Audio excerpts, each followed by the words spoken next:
Rather than lads, welcome back to Cossy's Arsenal podcast. My name is Cossy. Good morning, good afternoon, good evening, wherever you are in all parts of the world. Welcome back to the channel. Welcome back to brand new video. Going to be diving into the latest around Arsenal. Huge stories to talk about. Arsenal are interested in Alexis McAllister at Brighton. He's had a very wonderful World Cup with Argentina. For me, he was one of those really underrated players at the World Cup. Arsenal want him, Chelsea want him, and a couple of other clubs. This December, Mikel Arteta has marked 3 years ever since taking on as Arsenal manager. We're going to be rating his performance. We're going to be rating his drive in the last 3 years. Arsenal want to give Gabriel Martinelli a 200k per week contract, and according to some sources, he has already agreed to the deal. And also going to be diving into Cedric Soares and the story that he's hours away from joining Fulham FC in the Premier League. Hit the like button for me. Let's get this video to 500 likes. Subscribe to the podcast as well. We are very close to 61,000 subscribers. The question in this video: does Gabriel Martinelli deserve £200,000 per week? Should Arsenal start giving out these crazy contracts, these young players at this point in time? Saka has not given us his word on a new deal. William Saliba has not given us his consent on a new deal. Ramsdale, Odegaard, all these players are actually, in the pipeline to get new deals. If we give Gabriel Martinelli 200k per week, what are your thoughts? Do you think this is smart? Do you think this is Arsenal's maybe the next step of what the Cronkies are trying to build? An Arsenal team that pays well, pays young players really well to convince them to stay. And do you think Gabriel Martinelli at the moment, he's had a very good season, but does he deserve 200,000 per week? Let's have the conversation in the comment section, because in my opinion, I actually think either way. So let's get into it. The story comes in from the Daily Mail, and they're saying that Gabriel Martinelli is very close to signing a new deal with Arsenal. Now, the player's been given £200,000 per week. That is according to the Daily Mail, and he has already agreed to the deal. Now, I have problems with young players at times getting these deals. I really do have problems with young players getting these deals. First and foremost, I feel like at some point in time, it is going to be a little bit heavier on his back. Looking at himself, the fans looking at him, the whole footballing world, and the pundit world looking at him earning 200k per week.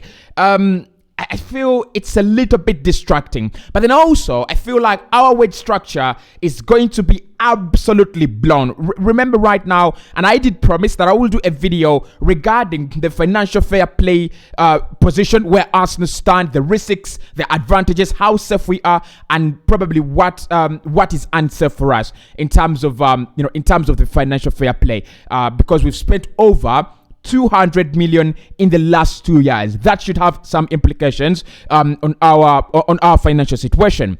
But giving Saka 200k per week, Martinelli 200k per week, Saliba 200k per week means Martin Odegaard will want 200k per week. That also means that at some point in time, Emile Smith Rowe will ask for 200k per week. And that also means players that are actually coming through the door, including Mikhailo Modric, including players like Yuri Tillemans, how much are we going to pay them? So for me, 200k per week for Gabriel Martinelli, that is over-exaggerated. Look, he deserves it probably, and that's what many of you are going to tell me in the comment section, because he deserves it. He's actually done very well. He's been phenomenal. He's a phenomenal talent. But we don't pay you because you're a phenomenal talent. We pay you because you've actually achieved something big, something huge with the club. And if this group of players actually drive us to winning the first Premier League in the last 2 decades, maybe I would be a little bit complacent,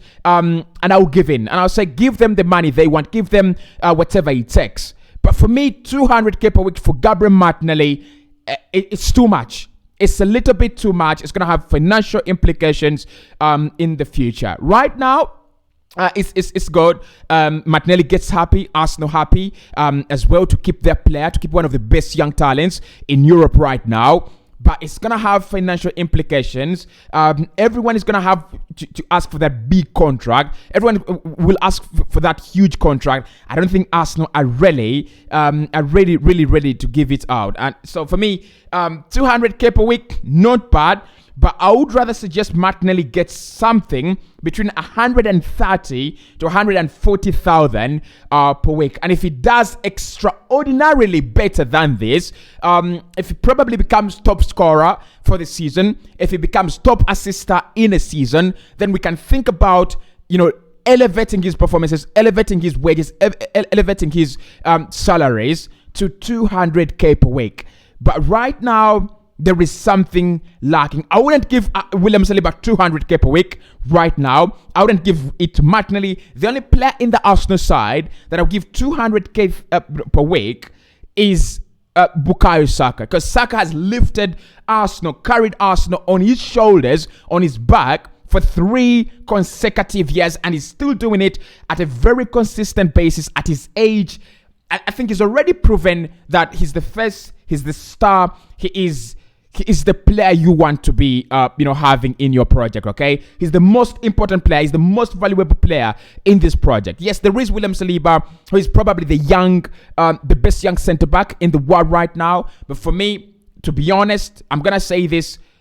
If it's not Saka, don't give any other player 200k per week. It's not worth it. It's absolutely not worth it. I think Martinelli, even if it's 150k, he will sign the deal. Even if it's 130k, he will definitely sign the deal, right? So 200k per week, a little bit too much. Now, this December, Mikel Arteta has marked 3 years as Arsenal boss in charge ever since he took over from Unai Emery. And I want to get your thoughts and opinions about Mikel Arteta's ride down through the 3 years. Has it done well? Has it convinced you otherwise? I think it's been a lot of mixed reactions. It's been a lot of a lot of mixes in there. Good performances, bad performances, average performances, extremely highly unexpected performances. And for me, he's the manager you want to have. Look, if they had sacked him 2 years ago, probably I wouldn't be sitting here talking about Arsenal, top of the table, writing league position 1 on front of my screen, on front of my dashboard. And I think the Cronkies right here got it right. They absolutely got it right. They got a manager that understands the education system of Arsenal Football Club. They got a manager that understands what winning means. They got a manager that understands the football, the ecosystem in the footballing world, in the Premier League and also in the UK. They gave him all the autonomy and they told him, you're going to be the lead in this one. You're gonna lead. You're gonna have all the power, all the independence. You'll call the shots, and we will actually let you have it your own way. So the last 3 years for Mikel Arteta, in my opinion, if I'm rating it out of 10, it's a 7. It's a 7 out of 10. And it's a 7 out of 10 because there is no significant trophy. Come on, the FA Cup is it's not a bad one, honestly. If we won it this campaign, I would be jubilating. I would be celebrating. I would celebrate even if we won the Dubai Cup. Come on, I just love Arsenal. But if he had won the Europa League, during these 3 years, it could have been a 9 out of 10. The way he has transformed this Arsenal team, the culture in the fans, the culture in the players, the mentality within the structures of this team is absolutely mental. You look at this Arsenal team pushing within games. It's 80 minutes in, and we're leading 3-0, and we're looking for a fourth goal. You look at how we absolutely obliterated Nottingham Forest. That is the mentality that is trying to build in this Arsenal team. Go out there, play your own football, but win games. Try to win every game. Try to make sure that you don't come second best in any instance. And then even when we come second best in many instances, for example, against Leeds United, in that game where everyone thought, Arsenal should have lost this game. We were second best, all right, but we went home with 3 points, and we have now started learning the criteria of how to win ugly. I think any manager, I don't know if there is a book, a footballing book on how to win ugly, but every manager who has ambitions of winning the Premier League, of winning any titles in their career, that is the first book they've got to read. If it's not the first book, then it's the last book they need to read. How to Win Ugly. So for me, Mikel, right now, 7 out of 10. I'm happy with the transfer policy and how it has changed. I'm happy with the recruitment and how it has changed. I'm happy with I'm happy with the coaches, the set piece coaches, the strikers coaches, the goalkeeping coaches, and how the structure has actually changed. And most importantly, I love the new Arsenal, to be honest. I can put on an Arsenal jersey, walk around one of the biggest shopping malls in my country, and I'm alright, and I'm okay, and I'm alright, and everybody looks at me and they're like, oh, they're on top of the table. This is not the story 5, 6, 7 years ago when Arsenal was a laughing stock, when Arsenal was a troll everywhere on social media. So for me, Mikel has done well. I know I was once Mikel Arteta out, a strong Mikel Arteta out. Right now, I'll give him even 5 more years. Even if he finishes 9th in next campaign, I'll give him another 4 years just to figure it out, because I know he's actually told me that I got this. I'm a manager and I know what I'm doing. I actually got this. So for me, Mikel, 3 years, they have actually been an absolute success. Now, talking about success, we are talking about Alexis McAllister, the man who has actually just won the World Cup with Argentina. Very, very brilliant player for Brighton this campaign. Again, one of the best performers this campaign so far. He scored more goals, I think, than any other player at Brighton, apart from Leandro Trossard. He's also assisted and gotten involved in more goals than any other player at Brighton, apart from still Leandro Trossard. So there are many clubs interested in Alexis McAllister. He can play as a number 10. He can play as a number 8. He can play anywhere in that midfield. And the way he played for Argentina is very different from the way he plays at Brighton. Because at Brighton, he has Moises Caicedo behind him. So he literally plays as a number 10. He plays as the smart guy. He plays as the creative guy. At Argentina, because you have Messi, because you have players like Rodrigo de Paul slightly ahead of him, you also had players like Angel Di Maria, tasked with the creativity for the team. He had to draw a little bit back and play in that midfield pivot with Enzo Fernandez, and at times play in that midfield three, him, Enzo Fernandez, and Rodrigo de Paul. And I think the three of them, Enzo Fernandez won Young Player of the Tournament. McAllister didn't win anything, but in my opinion, he must have been... Look, we've talked about Morocco and their players, but we cannot ignore players that actually made Argentina go to the final after losing their first game to Saudi Arabia, and everyone said, okay, this is it. This is the end for Argentina. Perhaps it is not how you start. Perhaps it is how you finish. Those are words of Peter Dory. And for me, Alexis McAllister, one of the reasons why Argentina and Messi are the GOAT right now, okay? So, would I take him at Arsenal? 100%. He's a player that has a lot to offer. He can be your Granit Xhaka. He can be your Martin Odegaard. He can be your Fabio Vieira. He can be your Mesut Ozil. He can be anything. He's not actually that talented, okay? He's not that gifted in terms of, talent, beauty, and all those, beautiful things that you guys always talk about. But he's a hard worker. And he's got just enough credit in the bank to play him for any Premier League side, apart from Manchester City and maybe Liverpool. But for Liverpool right now, I think if Harvey Elliott plays in that team, Alexis McAllister should be able to play in that team as well. So, Atletico Madrid want him. Arsenal want him.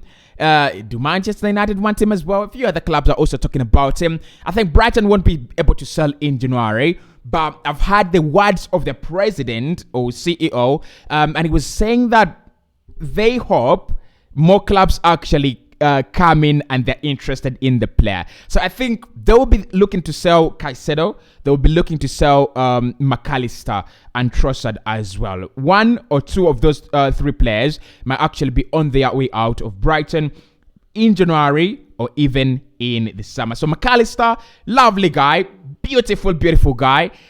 Definitely I would sign him. Yeah, I'll definitely sign him.